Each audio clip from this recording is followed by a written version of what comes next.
Student, welcome to your YouTube channel और classes 15 और class 9th में आज एक हम नया चैप्टर स्टार्ट कर रहे हैं आपका दो चर वाली रैखिक समीकरण यानी linear equation in two variable. तो linear equation in two variable को स्टार्ट करने से पहले हम आपको जो पहले हमने जो चैप्टर आपको डाल रखे हैं बहुपद, आप उसको एक बार जरूर देख लेंगे तो ये चैप्टर आपको और अच्छे तरह से समझ में आएगा। ठीक है, तो स्टार्ट करते हैं। हम नाम देख रहे हो दो चर वाली रैखिक समीकरण। तो यहाँ चैप्टर में हमें क्या क्या पढ़ना है, इसके नाम से हमें पता चल रहा है दो चर और रैखिक समीकरण के बारे में हम पढ़ेंगे। इस तरह से दो चर यानी लीनियर इक्वेशन, दो चर वाली रैखिक समीकरण का मतलब है इसमें चैप्टर में हम दो चर पढ़ेंगे। अब चर यानी वेरिएबल होता है जिसकी वैल्यू आपको नहीं पता होती। चर राशि आप पहले पढ़ चुके हैं, पोलिनोमियल बहुपद जो चैप्टर पढ़ा है हमने उसमें हम आपको बता चुके हैं चर राशि और अचर राशि के बारे में। तो चर राशि होती है एक्स वाई जेड एबीसीडी, है ना, जिनकी वैल्यू स्थिर नहीं होती।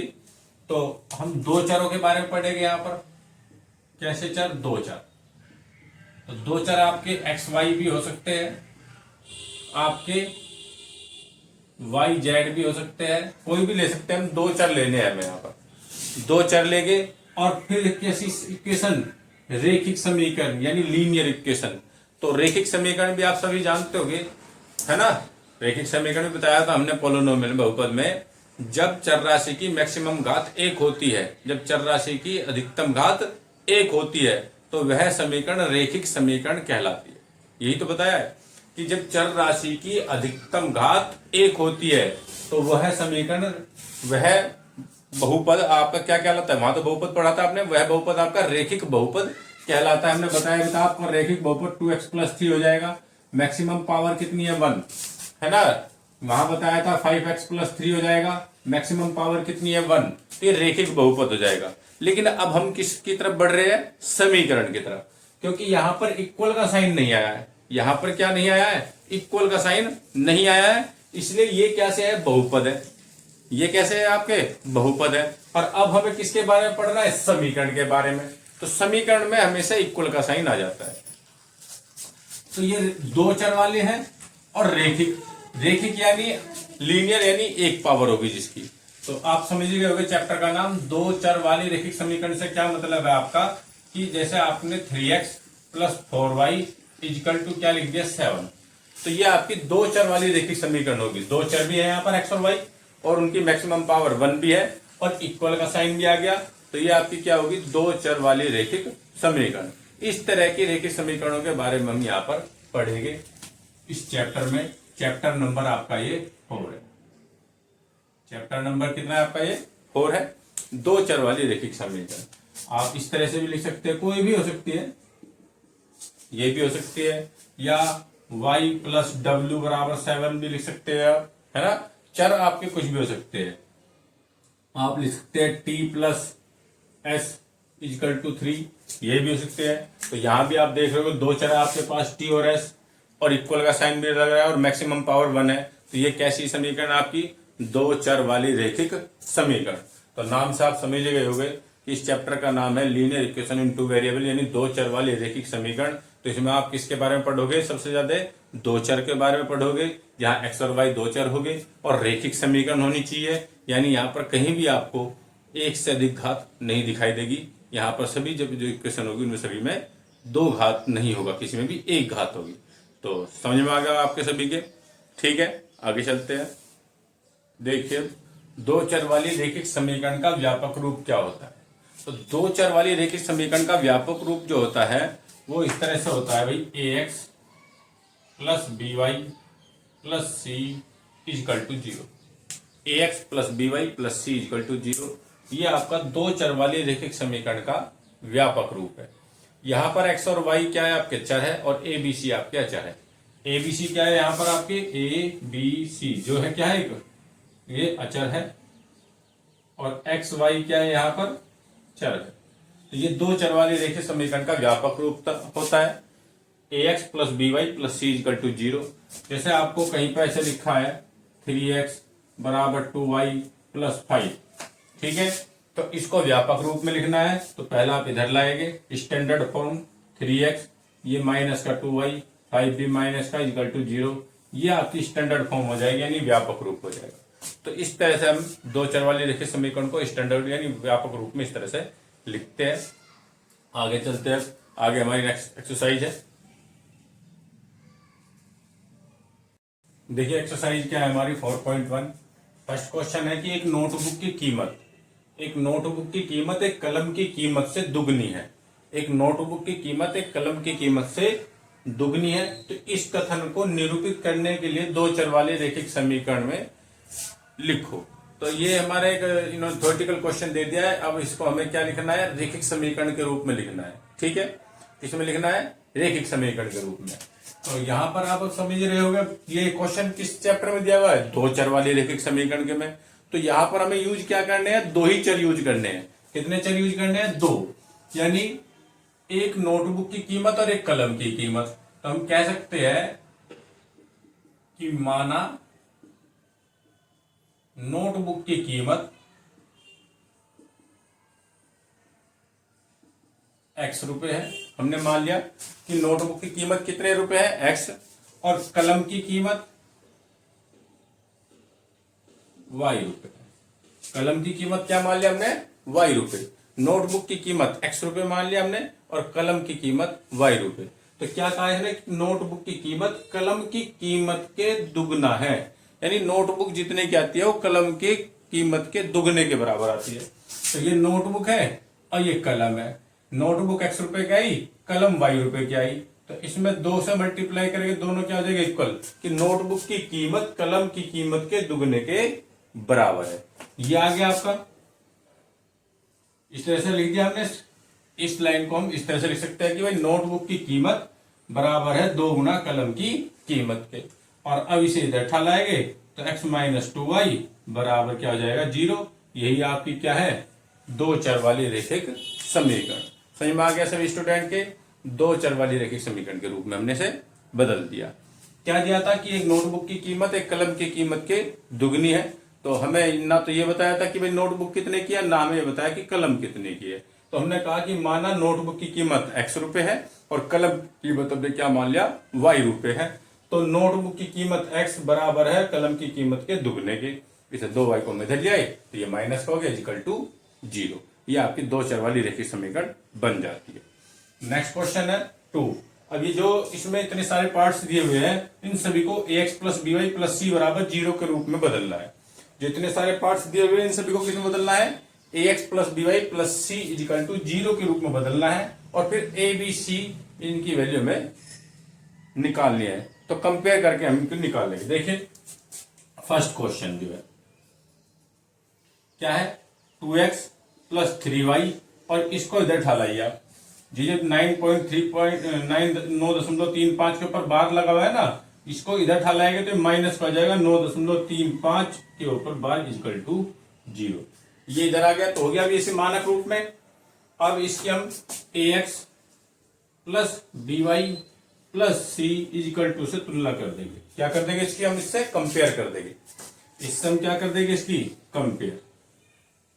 तो आप देख रहे होगे यहाँ पे x है, यहाँ भी x है। तो एक इक्वल टू क्या हो जाएगा, 2। आपका a इक्वल टू क्या हो गया, आपका 2 हो गया। यहाँ पर b y है, यहाँ पर y है, y की मल्टीपल 3 है, y का मल्टीपल b है। तो b इक्वल टू क्या हो गया आपका 3। b इक्वल टू क्या हो गया आपका 3 हो गया। और यहाँ देख रहे हैं कांस्टेंट c और यहाँ पर कांस्टेंट की वैल्यू माइनस के 9.35। तो c की वैल्यू क्या होगी, 9.35 माइनस के 9.35 के ऊपर बार। इस तरह से हम इनके कंपेयर करके एबीसी की वैल्यू फाइंड कर लेंगे। और क्वेश्चनों को देख लेते हैं ऊपर से मिटाकर। देखिए क्वेश्चन नंबर सेकंड ये लिखा है यहाँ पर x minus y upon 5 minus 10 equal to 0। तो यहां से आप सीधी कंपेयर करना चाहे तो सीधी, नहीं तो इसका एलसीएम लेके भी सॉल्व कर सकते हैं हम इसे। ये इसी फॉर्म में लिखा हुआ है ax plus by plus c equal to 0 की फॉर्म में। तो यहाँ पर हम लिख लेंगे ax plus by plus c equal to 0 और इससे कंपेयर कर लेते हैं। या आप एक काम करते हैं, पहले हम एलसीएम ले लेते हैं। इसका एलसीएम क्या आ जाएगा, 5। यहाँ पर 1 है तो एलसीएम 5 लिया हमने, और 5 यहाँ भी जाएगा और 5 यहाँ भी। तो ये क्या हो जाएगा, 5x minus y minus 5 10 50 equal ये 5 जीरो में चला गया, तो आपका क्या मिल गया आपको 5x minus y minus 50 equal to 0। ये भी हो सकता है इसका मानक रूप। अब हम यहाँ पर लिखेंगे ax plus b y plus c equal to 0 और इससे कंपेयर कर देंगे। क्या लिखेंगे हम ax plus b y plus c equal to 0। तो आपका a इक्वल टू क्या है 5 है x की जगह, और b इक्वल टू क्या है माइनस के, देखिए यहाँ y के मल्टीप्लाई में कुछ भी नहीं लिखा हुआ है, तो इसका मतलब क्या हो गया माइनस के 1 हो गया। किसी के भी मल्टीप्लाई में कोई अंक नहीं है तो वहां पर 1 तो होता ही है, तो 1 हो गया। और c इक्वल टू क्या हो गया आपके माइनस के 50।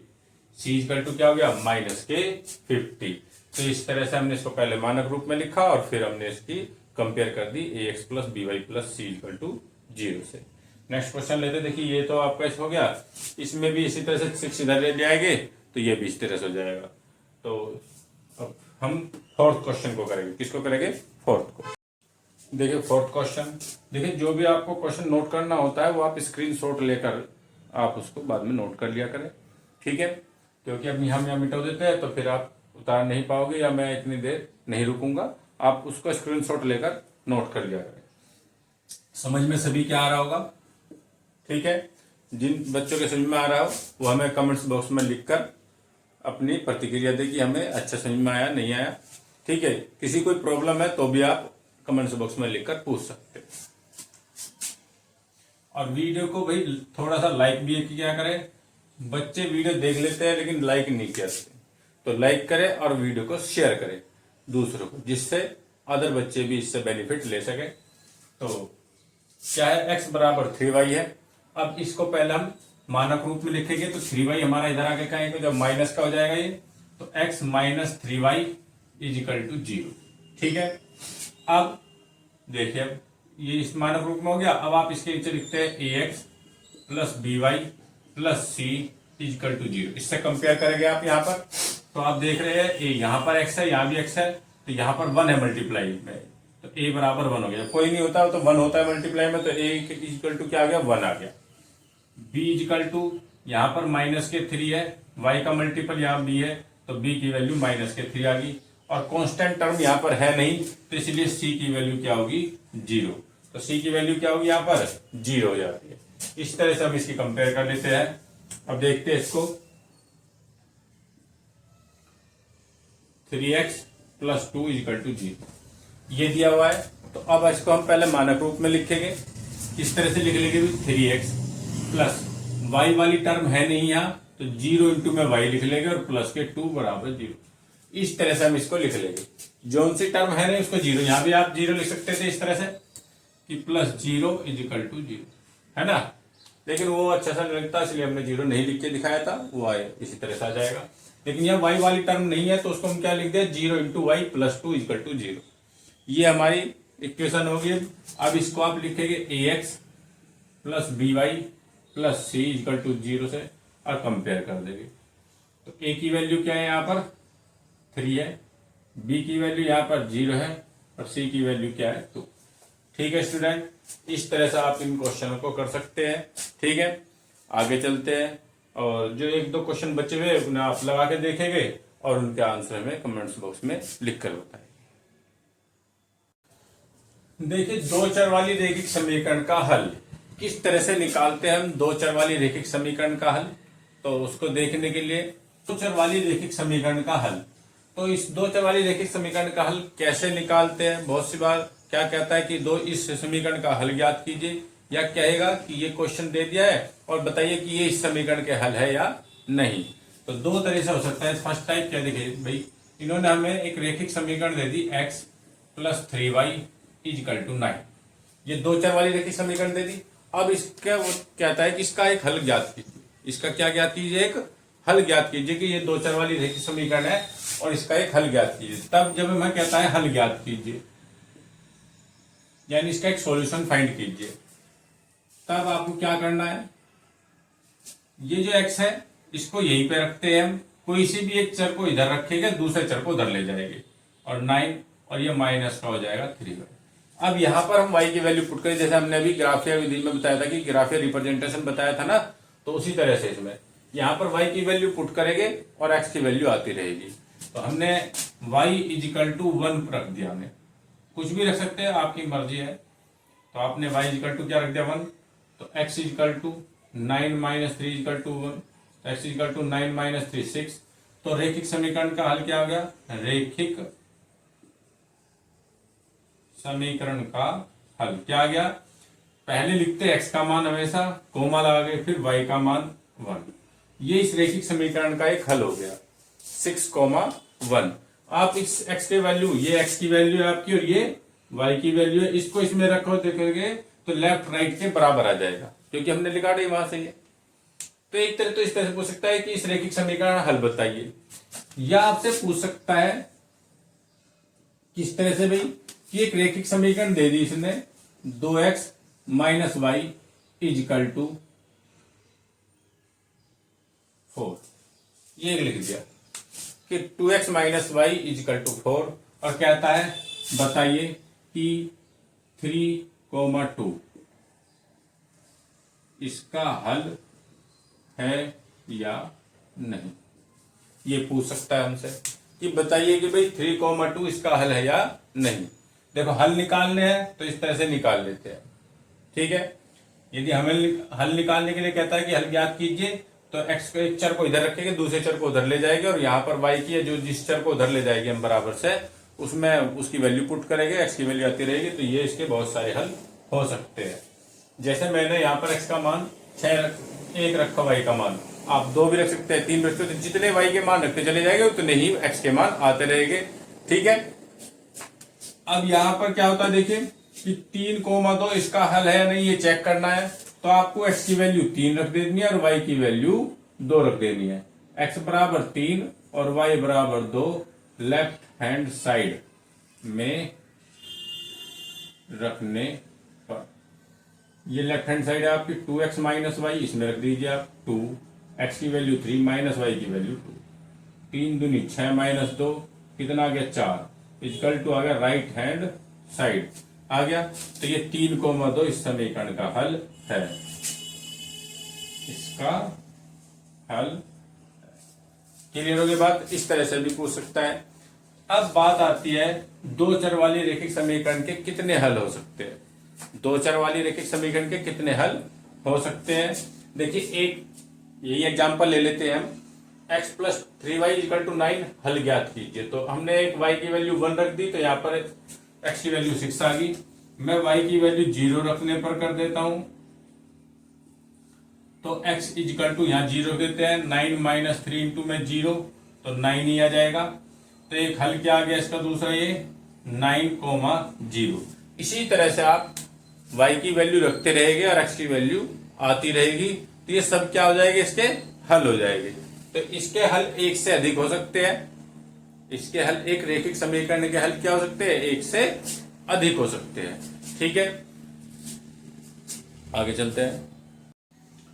4.2 में पहला क्वेश्चन क्या है, y equal to 3x plus 5 निम्नलिखित समीकरण में से कौन सा इसका ऑप्शन है, कितने, ये बताना है कौन सा इसका ऑप्शन सही है और कौन सा नहीं है। तो आप y बराबर 3x प्लस 5, फर्स्ट ऑप्शन है एक अद्वितीय हल है।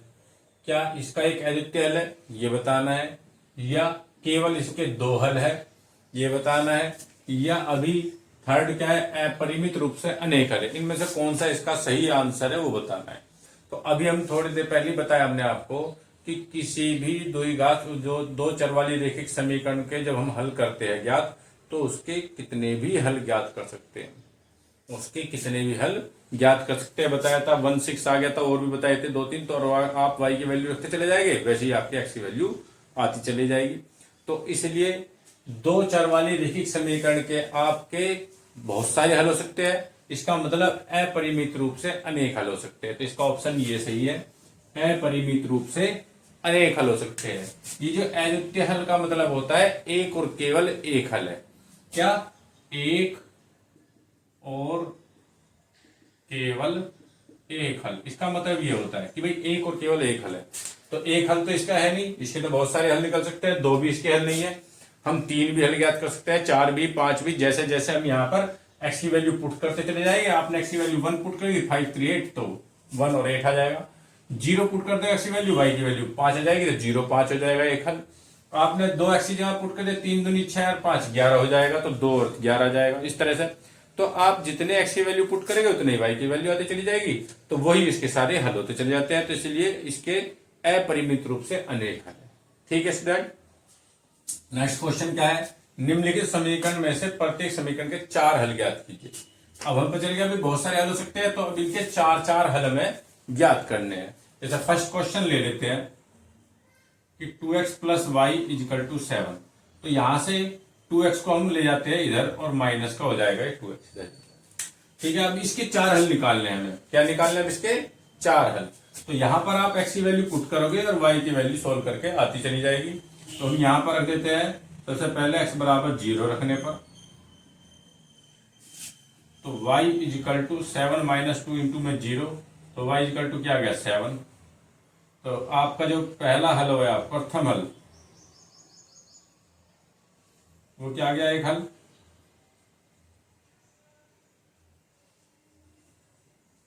x का मान 0 और y का मान 7 आ गया। अब आप x बराबर क्या रखेंगे, आप 1 रख लीजिए, आपकी मर्जी है। x बराबर 1 रख देते हैं हम, तो y इजिकल टू देखिए यहां 1 रख दीजिए, 7 माइनस 2 मल्टीप्लाई 1, यहां पर 1 रखेंगे हम, तो y equal to 7 minus 2 equal to 5। तो दूसरा हल क्या आ गया भाई बताइए, x की वैल्यू क्या रखी हमने 1 और y की वैल्यू क्या आ गई 5। ये दूसरा हल हो गया हमारा। इसी तरह से आप इसमें x बराबर 2 रखने पर, प्लस के रखिए माइनस के रखिए, वो आपकी मर्जी है। तो 2 रखने पर तो y बराबर क्या आ जाएगा, देखिए यहां रख दीजिए, 7 माइनस 2 गुणा x का मान 2 रख दिया, y माइनस 2 दूनी 4 इजिकल टू 3। तो तीसरा हल क्या आ गया आपको बताइए, तीसरा हल क्या हुआ, x का मान 2 है और y का मान 3 है, ये तीसरा हल आ गया। इसी तरह से आप चौथा भी हल ज्ञात कर सकते हैं। इसलिए x बराबर, अब की बार मैंने माइनस के 1 रख लिया, चलो आप कहोगे माइनस का 1 नहीं यूज कर सकना है, तो हम माइनस के 1 यूज कर लेते हैं। x बराबर माइनस के 1 रखने पर, तो y equal to 7 minus 2 into minus के 1, यहाँ माइनस के 1 पुट कर दिया, तो y इजिकल टू 7 और ये माइनस माइनस प्लस 2 9 आ गया। तो चौथा हल क्या आ गया बताइए, चौथा हल क्या हुआ, x की वैल्यू माइनस के 1 और y की वैल्यू 9, माइनस के 1,9 इसका चौथा हल है। इसी तरह से ये हो जाएगा हमारा, और इसी तरह से ये हो जाएगा। देखिए यहाँ तो आपको सिंपल ही है, सीधा x की वैल्यू y की वैल्यू 0 पुट करेंगे यहाँ पे, तो हम x की वैल्यू पुट कर देते, यहाँ पे किसकी करेंगे y की। तो वो आपने y की वैल्यू 0 पुट कर दी, तो x का मान 0 आ जाएगा। तो पहला हल आपका क्या आ गया 0,0। फिर आपने y की वैल्यू क्या पुट कर दी 1, तो 4 1 जा 4, तो x की वैल्यू 4 आ गई। देखिए दूसरा हल आ गया।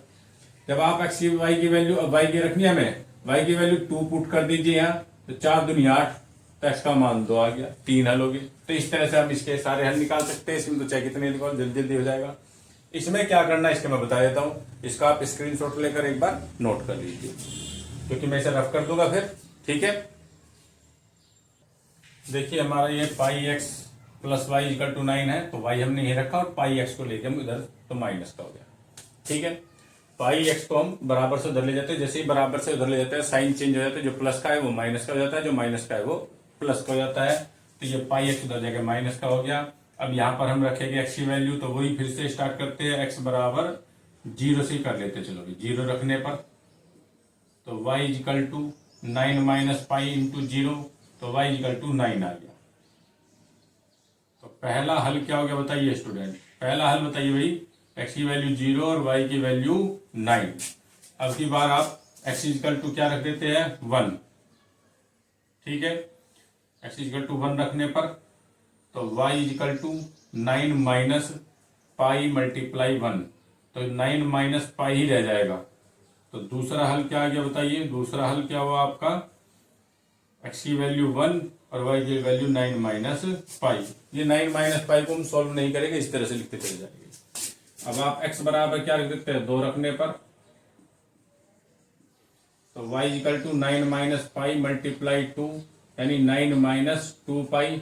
तो इस तरह से तीसरा हल, 9 माइनस 2 पाई, ये पाई में 2 की मल्टीप्लाई होगी तो 2 पाई लिखेंगे, तो 9 माइनस 2 पाई। तो तीसरा हल क्या हुआ आपका बताइए, एक्स की वैल्यू 2 है और वाई की वैल्यू 9 माइनस 2 पाई।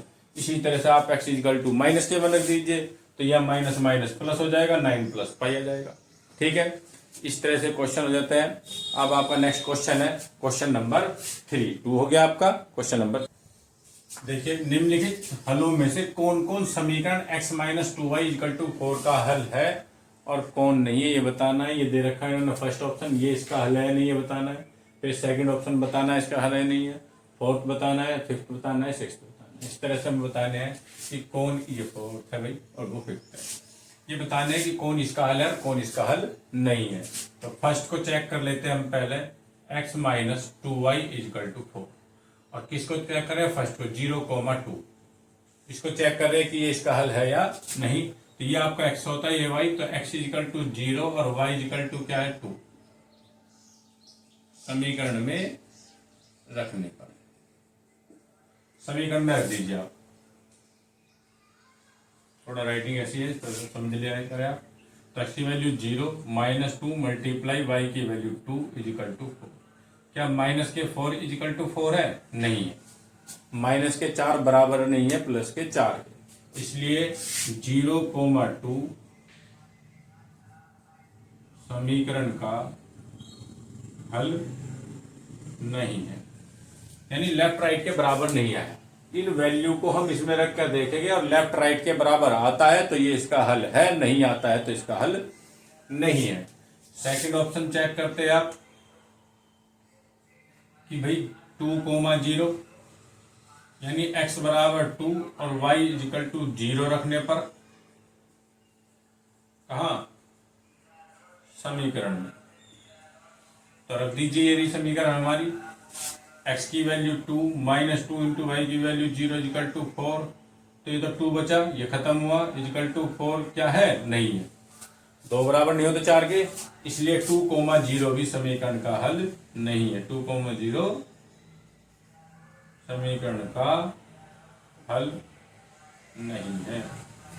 इसी तरह से थर्ड चेक कीजिए आप। थर्ड क्या है आपका 4,0 यानी x बराबर 4 और y बराबर 0 रखने पर, y बराबर 0 रख देते हैं हम रखने पर। रखिए भाई, x की जगह 4 माइनस 2 y का मान 0 इक्वल टू 4, ये 0 हो गया, तो ये 4 इक्वल टू क्या आ गया 4, ये हो गया लेफ्ट राइट के बराबर आ गया। तो हम कह सकते हैं कि भाई 4,2 वो 4,0 समीकरण का हल है। तो इस तरह से हम इन्हें चेक कर लेंगे यहाँ पर रख रखते कि ये समीकरण का हल है या नहीं। इसको मैं और चेक कर देता हूँ। देखिए, ये रूट वाला कहते हो, फिर आप ये नहीं बताया सर ने, तो √2 और 4√2, तो आप x की इक्वल टू क्या रखेंगे √2 और y इक्वल टू क्या रखेंगे 4√2। x इक्वल टू √2 और y इक्वल टू 4√2 रख दीजिए। यहाँ x की वैल्यू तो √2 होगी, -2 मल्टीप्लाई और y की वैल्यू 4√2 इक्वल टू 4 रखते नहीं है बराबर को। सोल्व करिए, √2 माइनस 4 जा 8√2 और 8 में से 1 गए तो क्या है माइनस के 7√2। क्या ये 4 के इक्वल है? नहीं है, तो ये भी इसका हल नहीं है, ये भी इस समीकरण का हल नहीं है।